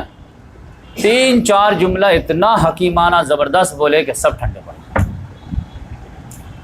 اس جملے کا پھر جو ہے دلائل بھی دیے قرآن سے، بولے کہ من کان منکم یعبد محمد فإن محمد قد مات، تم میں سے جان لو کہ جو کوئی محمد کی عبادت کرتا تھا تو جان لے کہ محمد صلی اللہ علیہ وسلم کا انتقال ہو گیا۔ ومن کان منکم یعبد اللہ، اور تم میں سے جو کوئی اللہ کی عبادت کرتا تھا تو فإنہ حی لا یموت، تو وہ زندہ ہے، اس کو کبھی موت نہیں آئے گی۔ پھر بولے وقال اللہ تعالی وما محمد الا رسول قد خلت من قبل الرسل، محمد صلی اللہ علیہ وسلم اللہ کے رسول ہیں زیادہ سے زیادہ، قد خلت من قبل رسول، اب بے شمار رسول دنیا میں گزرے، کوئی نئے نویلے رسول نہیں تھے، نہ اکلوتے رسول، بس آخری رسول تھے، فائنل رسول۔ وما محمد الا رسول قد خلت من قبل رسول افإن مات او قتل انقلبتم علی اعقابکم، کیا وہ اگر انتقال کر جائیں یا شہیدی ہو جائیں تو کیا تم لوگ الٹے پاؤں پھر جاؤ گے؟ ومن ينقلب علی عقبیہ فلن یضر اللہ شیئا، جو الٹے پاؤں پھر جائے گا اللہ کا کچھ نہیں بگاڑ پائے گا۔ وسيجزي اللہ شاکرین، لیکن اللہ تعالیٰ شکر گزار بندوں کو جو ہے جزا دینا چاہتا ہے، تو یہاں پہ بھی شکر کا تقاضا ہے کہ ڈٹے رہو، ہر چیز کو فیس کرو۔ اب یہ آیت کب اتری تھی معلوم ہے آپ کو؟ یہ جنگ احد کے میں اتری تھی کہ جب موت کی خبر اڑ گئی تھی تو صحابہ کرام میں اختلاف ہو گیا تھا، کچھ لوگ ہتھیار پھینک دیے تھے، کچھ لوگ بھاگے بھاگے جو ہے مدینہ آ گئے تھے، اور کچھ لوگ ڈٹ کے مقابلہ کیے تھے، تو ان کے لیے اللہ تعالیٰ نے ڈانٹا تھا کہ جب تم ان کی موت کی خبر سنے تو ہتھیار چھوڑ کے دیے۔ تم سان لیڈرشپ میں ضرور محمد صلی اللہ علیہ وسلم کے لڑ رہے تھے، لیکن لڑ کس کے لے رہے تھے؟ لڑ تو ہمارے لیے رہے تھے نا، تو میں تو تھا نا وہاں پہ، کیسے بھاگا؟ صحابہ کرام کہتے ہیں کہ جب یہ ابو بکر صدیق رضی اللہ تعالیٰ عنہ یہ آیت پڑھے نا تو ہم لوگوں کو لگا کہ یہ ابھی نازل ہوئی ہے، جبکہ یہ 8 سال پہلے قرآن میں نازل ہو چکا۔ اور اس کے بعد تو سب لوگ سائلنٹ ہو گئے، یہاں تک کہ حضرت عمر رضی اللہ تعالیٰ کا اپنا اسٹیٹمنٹ کیا معلوم ہے؟ کہتے ہیں کہ یہ آیت سننے کے بعد جس عمر کے سامنے کوئی آدمی کھڑے ہونے کی جرت نہیں کر پا رہا تھا، اس آیت سننے کے بعد میں اپنے پاؤں پہ کھڑا نہیں ہو پا رہا تھا، یہاں تک کہ مجھے بیٹھنا پڑ گیا۔ یہ مطلب یہ آیت کہاں کو اڑ گئی تھی؟ وما محمد الا رسول قد خلت من قبل رسول، پھر تو ہر صحابی کے زبان پہ یہی آیت تھی وما محمد۔ ہاں بات تو بالکل لاجیکل ہے، بات تو بالکل لاجیکل ہے، بات اللہ لا الہ الا اللہ ہم لوگوں کو سکھایا نہیں گیا، آیت الکرسی کتنا اہتمام کرا گیا، تو اس میں کیا میسج تھا کہ اللہ ہی یونیک پرسنالٹی ہے نا جس کو موت نہیں آئے گی، اللہ لا الہ الا هو الحی القیوم۔ تو اس طرح معاملہ ہو۔ اب مسئلہ یہ ہے کہ محمد صلی اللہ علیہ وسلم کا جو تسمیہ میں 5 منٹ اور دوں گا یا 10 منٹ کنکلوڈ کر دیتا ہوں۔ ایک سوال جو بہت بڑا ہے کہ محمد صلی اللہ علیہ وسلم کو جو دفنایا گیا ہے کم سے کم 63 گھنٹے کے بعد، سوموار کو جو ہے 9-10 بجے انتقال ہوا ہے، سوموار کا پورا دن، سوموار کی پوری رات، منگل کا پورا دن، منگل کی پوری رات، بدھ کا پورا دن، بدھ کی آدھی رات، تب جا کر کے دفنایا۔ اب یقینی بات ہے کہ سوال تو پیدا ہوں گے نا کہ اتنا لیٹ کیوں بھائی، کیا پرابلم؟ تو اس کا جواب تو ملنا چاہیے نا، تو اس کا جواب آپ کو میں دے دیتا ہوں، اس کے بعد کنکلوڈ کر دوں گا۔ دیکھیے اس میں پرابلم کیا ہوا کہ انتقال کیے ہیں، آپ جو ہے 2-3 گھنٹے تو اسی میں نکل گئے معاملے میں کہ موت ہوئی ہے یا نہیں ہوئی ہے، افراتفری کا معاملہ تھا۔ پھر جو ہے میت کو فوراً بعد والا جو دیدار تھا وہی جو ہے معاملہ سارٹ آؤٹ ہونے لگا، تو سمجھے کہ 2-3 تو اسی میں بچے۔ اب جیسے تھوڑا سا ریلیکس ہوئے تھے کہ ہاں یہ آیت کے بعد سب لوگ ٹھنڈے پڑ گئے کہ ہاں جو بیٹر فیکٹ ہے وہ ہم کو قبول ہے، محمد صلی اللہ علیہ وسلم اب نہیں ہے، اب کیا کرنا ہے؟ تو اب اس کے بارے میں سوچ بچار ابھی شروع ہی ہوا تھا کہ ادھر سے خبر آ گئی۔ کیا خبر آ گئی؟ کہ کچھ انصار صحابہ جو ہیں وہ ثقیفہ بنو سعدہ میں جا کر کے جمع ہوئے ہیں اور امیر چننے ہیں۔ اب کسی نے جو چپکے سے آگے حضرت عمر رضی اللہ تعالیٰ عنہ کو بول دی کہ دیکھیے وہاں یہ ہو رہا، انہوں نے ابو بکر صدیق رضی سائڈ لی، بولے کہ آپ کو معلوم ہے کیا، چلیے جلدی سے۔ کہا کہاں جائیں گے؟ نہیں بہت اس سے زیادہ ارجنٹ۔ کہا اس سے ارجنٹ کیا ہو سکتا؟ نہیں چلیے، بتایا ان کو کہ دیکھیے وہاں یہ معاملہ ہو۔ انہوں نے عبیدہ بن جراح کو لیے، تینوں آدمی دوڑے دوڑے وہاں گئے، وہاں معاملہ واقعی میں سیریس تھا۔ وہ لوگ جو ہے آپس میں پورے مشورہ کر رہے تھے کہ ہم لوگ اتنی قربانیاں دیے ہیں تو ہم لوگوں کا حق بنتا ہے، لیکن وہاں جو ہوا وہ میں انشاءاللہ نیکسٹ لیکچر میں جو ہے ٹرانسفر کروں گا اور اس کو ڈیٹیل میں بتاؤں گا۔ تو اب یقینی بات ہے اس میں ٹائم تو لگے گا نا، یہ پورا جو معاملہ ہوا تو یہ سمجھے کہ شام تو اسی میں ہوگی، تو یہ دن تو ایسے ہی چلا گیا۔ اب رات جو دن بھر کے صبح سے تھکاوٹ تھی لوگوں کے، تو اب سوچا گیا کہ کل صبح صبح جو ہے کام کر لیں گے پورا معاملہ، لیکن صبح میں معاملہ کیا ہوا کہ ہر قدم پہ ہی جو ہے نیا مسئلہ اشتہاج ہو رہا تھا۔ صبح مسئلہ یہ ہوا کہ محمد صلی اللہ علیہ وسلم کو دفنایا کہاں جائے۔ کچھ لوگوں نے کہا کہ وہاں لے جاتے ہیں، فلسطین لے جاتے ہیں، وہاں دفنائیں گے بیت المقدس، کیونکہ 4000 انبیاء کرام کے جو ہے قبرستان وہاں ہیں، تو انبیاء کرام کی جگہ پہنچاتے ہیں۔ معراج میں بھی اللہ تعالیٰ نے وہیں ان کو جو ہے لے گئے تھے، تو وہاں دفناتے ہیں۔ کچھ لوگوں نے کہا جنت البقیع میں دفناتے ہیں، لیکن پھر حضرت ابو بکر صدیق رضی اللہ عنہ کہا کہ نہیں، اللہ تبارک و تعالیٰ اپنے محبوب بندہ جو رسول ہوتے ہیں ان کا روح وہیں پہ قبض کرتا ہے جو سب سے بہترین جگہ ہوتی ہے، لہٰذا جو سب سے بہترین جگہ ہے وہیں پہ ان کو دفن کر دیا جائے۔ تو لہٰذا پھر سب لوگوں سے مشورہ ہوا، ان کی رائے میں جو ہے دم دکھا، تو یہ ڈیسیزن ہوا کہ ٹھیک ہے یہیں پر جو ہے دفنایا جائے گا۔ یہ چارپائی پہ جو لیٹے تھے ان کو ہٹا دو، اسی کے نیچے قبر کھودو۔ تو اب اس میں جو ہے کئی گھنٹے لگ گئے۔ پھر اس کے بعد ایک مسئلہ آیا کہ محمد صلی اللہ علیہ وسلم کو غسل کون دے گا، ازواج مطہرات دیں گے یا اہل بیت دیں گے؟ تو یہ وقت نہیں، اہل بیت ہی دیں گے، مرد حضرات دیں گے۔ لیکن جیسے ہی جو ہے لٹائے کہ محمد صلی اللہ علیہ وسلم غسل دے دی جائے، تو اب ایک مسئلہ آ گیا کہ کپڑا اتارا جائے یا نہ اتارا جائے۔ عام تو جانتے ہیں کہ کپڑا اتار کر کے غسل دیتے ہیں، اسی لیے جو ہے خاندان کے لوگ دیتے ہیں، لیکن محمد صلی اللہ علیہ وسلم کا معاملہ ہے کپڑا اتارے نہ اتارے۔ اب اس میں جو ہے کئی کنفیوژن ہے، کریں نہ کریں، کیا کریں، یہاں تک کہ پھر جو ہے حدیث میں بات آتی ہے کہ اللہ تعالیٰ نے تمام صحابہ کرام پہ نیند طاری کر دیا، یہاں تک کہ سب صحابہ کرام کہتے ہیں کہ ہمارے جو ہے چہرے جو ہے ٹھڈی جو ہے اپنے سینے سے ایسے ایسے ہونے لگے، جبکہ اتنے تیز آنے سب کو عجاب صاحب، آدھے نیند آدھے جس میں جگہ میں کیفیت میں چلے گئے۔ تو پھر حجرے کے کونے سے ایک آواز آئی، کپڑے کے ساتھ غسل۔ اب وہ فرشتے کی آواز تھی، تو پھر سب لوگ سنے، فوراً یہ آواز سنتے سب جاگ گئے۔ پھر معاملہ ہو گیا کہ نہیں، وہ پروٹوکول رکھا جائے، محمد صلی اللہ علیہ وسلم کو اوپن نہ کیا جائے، تو کپڑے کے اوپر سے ہی جو ہے غسل دیا۔ اب اس میں ٹائم لگ گیا۔ پھر یہ مسئلہ آیا کہ جنازہ، قبر بغلی کھودی جائے، لہدی کھودی جائے۔ جنازہ میں یہ تھا کہ کس کی مجال ہے جو محمد صلی اللہ علیہ وسلم سامنے کھڑے ہو کر کے جو امامت کرے۔ پیچھے تو ٹھیک ہے، ایک مرتبہ حضرت عبد الرحمن بن عوف نے کر دیے تھے کہ ٹھیک ہے بیٹا پڑھاؤ تم، میں ہوں، لیکن سامنے ہوں اور کسی مجال ہے، لہٰذا اس میں تھا کہ کون پڑھائے، تو پہلے تو پڑھائے گا یا نہیں پڑھائے گا، پھر پڑھائے گا تو کون پڑھائے گا۔ تو یہ طے ہوا کہ یہ محمد صلی اللہ علیہ وسلم کو جو پروٹوکول دیا جائے کہ محمد صلی اللہ علیہ وسلم کے جنازے کا کوئی امام نہیں ہوگا۔ دنیا میں جتنی بھی پرسنالٹی ہیں سب جب وفات ہوں گے تو ان کے جو ہے نماز جنازہ کو کوئی نہ کوئی امام رہے گا، محمد صلی اللہ علیہ وسلم کا کوئی امام نہیں ہوگا، لیکن نماز جنازہ پڑھی جائے گی۔ کیسے؟ تو 10 20 کے جو ہے جتنے جو حجرے میں جا سکتے ہوں اتنا کا ٹولی بنا لو، اور اتنے جا کر کے اپنے اپنے طور پہ انڈیویجول پڑھو، جس کو جتنا شوق ہے محبت ہے اتنا خلوص سے پڑھو۔ تو اب یہاں جو ہے سب سے پہلے مرد حضرات پڑھے۔ اب مرد حضرات ایک کون ہے ایسا رہے گا جو وہ ریچ تک ہوگا وہ نہیں پڑھنا آئے گا۔ مولانا مودودی رحمۃ اللہ انتقال ہوا تھا تو میرے ایک ٹیچر تھے اعظم گڑھ میں، وہ اتفاق سے دلی تھے تو جو ہے وہاں پاکستان چلے گئے نماز جنازہ پڑھنے۔ کتنی محبت کے ثبوت کے بعد تو آپ یہاں پہ تو پہلے سارے مرد حضرات پڑھے وہ 10 کر کے۔ اب آپ جانتے جب حجرے میں گھس گئے ہیں تو پھر جو ہے تو اور لمبی پڑھیں گے۔ پھر تمام خواتین بھی پڑھی، پھر تمام بچے بھی پڑھے۔ اب اس میں ٹائم لگے گا کہ نہیں لگے گا؟ تو یہ ٹائم جو ہے نیچرل تھا، پرسنالٹی اتنی بڑی تھی کہ یقینی بات ہے کہ جنازہ ہی میں ایک دن لگ گیا۔ تو پھر جب وہ جنازے سے سارا معاملہ ہو گیا تو اس کے بعد جو ہے بدھ کی آدھی رات کو جو ہے محمد صلی اللہ علیہ وسلم کو سپرد خاک کر دیا گیا۔ قبر مبارک جو لہدی کھودی گئی تھی جو بغلی والی رہتی، ابو طلحہ انصاری رضی اللہ تعالیٰ نے کھودے ان کو، اور یہ بھی جو ہے پروٹوکول کے طور پر جو محمد صلی اللہ علیہ وسلم کو یمنی چادر جو عام طور سے استعمال کرتے دھاری داروں نے وہ بھی جو ہے بچھا دے گئے قبر میں، اور 3 کفن میں جو محمد صلی اللہ علیہ وسلم کو جو سپرد خاک کیا گیا۔ تو یہ جو ہے دوشنبہ کے دن انس رضی اللہ تعالیٰ عنہ کہتے ہیں کہ یہ تو کلیئر ہے کہ محمد صلی اللہ علیہ وسلم کی جس روز پیدائش ہوئی ہے اسی روز وفات ہوئی، اور پیر کے دن پیدائش ہے، پیر کے دن وفات،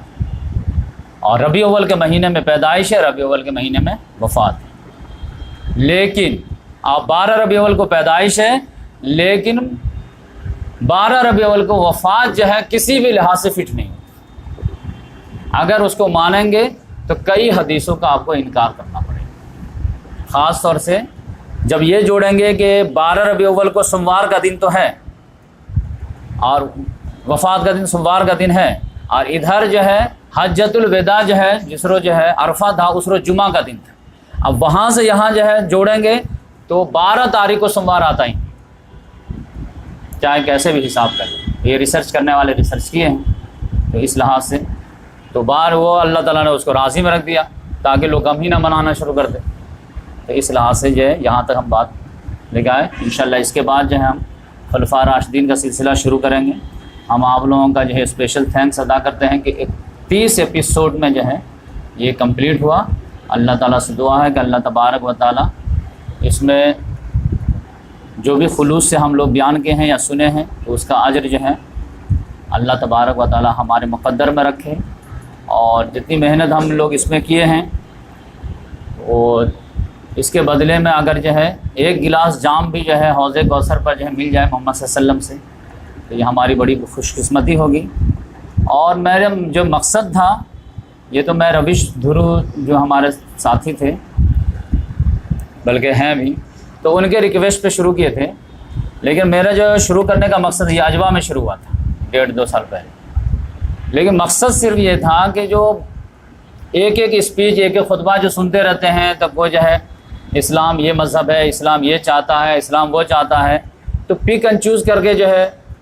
بیان کیا جاتا ہے۔ تو میں سوچا کہ ایک مرتبہ ڈیٹیل محمد صلی اللہ علیہ وسلم کی پوری بایوگرافی لا دی جائے کہ بھائی ہر چیز کا ریشیو پروپورشنل ہوتا ہے، کہاں پر جو ہے نرم پڑھنا رہتا ہے، کہاں پر سخت پڑھنا رہتا ہے، کہاں پر آرگو کرنا رہتا ہے، کہاں پر اپنے مطالبے سے پیچھے ہٹنا رہتا ہے، کہاں پہ صلح کرنا رہتا ہے، کہاں پہ صلح کو ریجیکٹ کرنا رہتا ہے۔ یہ محمد صلی اللہ علیہ وسلم انقلابی ریولوشن میں ہر چیز آتی ہے۔ اب آپ کہیں سے پک اینڈ چوز کریں گے تو کمپلیٹ محمد صلی اللہ علیہ وسلم کو آپ نہیں فالو کر رہے۔ تو ہماری جو ہے جو عام لوگ سے جو لڑائی ہے انٹلیکچوئل، وہ یہی لڑائی ہے